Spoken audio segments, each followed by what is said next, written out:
Okay. Hi, Emily. Hey. Hi, Laura.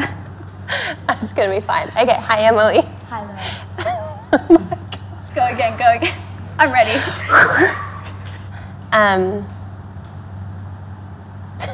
God. I love drawing faces because I love eyes. They're so expressive, and so I think that just getting the eyes right, I guess tell a story, but really like say a lot about a person.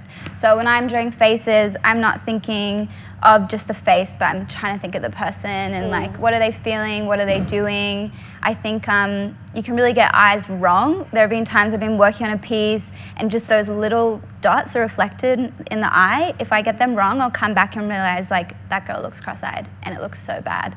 And so like, but if you get them right, that person might look like they're dreaming of something, or they're distraught, or they're, you know, planning or something. And so that to me is what I love about portraiture, and that's kind of the story that I try to tell, like something about that person. Yeah. Well, because I guess there's that saying that like your eyes are a window to your soul. Yeah. I think there's that temptation when you're drawing to kind of perfect it a little bit, because you can, like you're in control and you can make someone's nose look different or give them fuller hair or whatever it is, but I think sometimes then it no longer looks like that person and you want it to look like the person. I actually had a facial for the first time recently, and the girl goes to me, she's like, you know all the pigmentation on your face or your freckles, like we can fix that.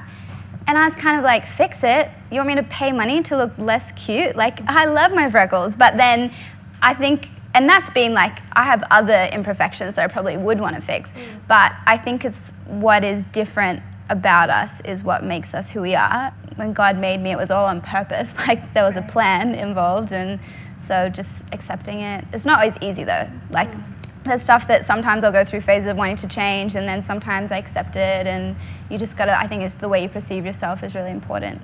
I think I must have been 14 or 15, but I had a crush on this guy at my school. And so I told someone, and obviously like at that age, like the friend of the friend talks to the friend, and who talks to the guy. He comes back, he goes, oh, Emily Averill. He's like, nah, she's kind of ugly. And I remember that got back to me, and the funny thing was that my first reaction was, no, I'm not.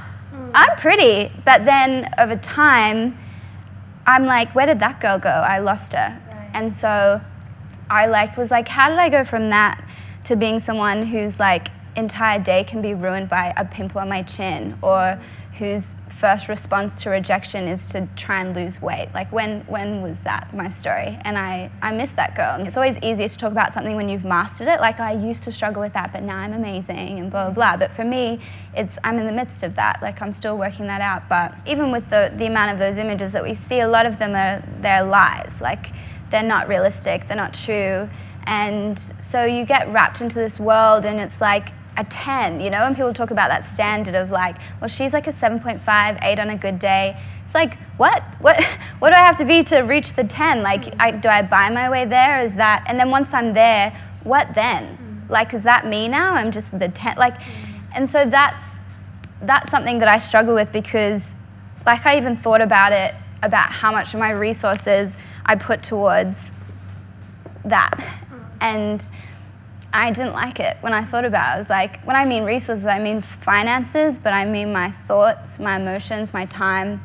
Yeah. And I was like, what a shame. What a shame if that's what I'm focusing on, because it feels like a waste of a life, you know? And I don't want to like, oh, Emily, like, yes, she's pretty.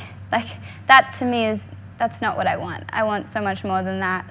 Do I spend every day trying to adjust, like readjust what I'm doing and readjust my energy towards more important things, or do I change the way I see myself and realize that I don't need to strive and work hard to develop the right perception of myself, because I can just adopt God's perception of myself.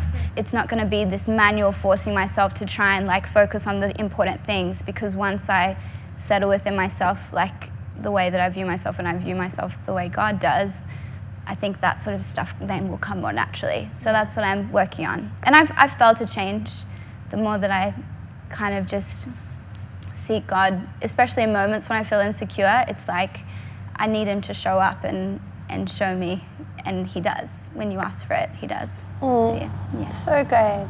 I love that. You nailed it. Oh, look at everyone's face. everyone's like,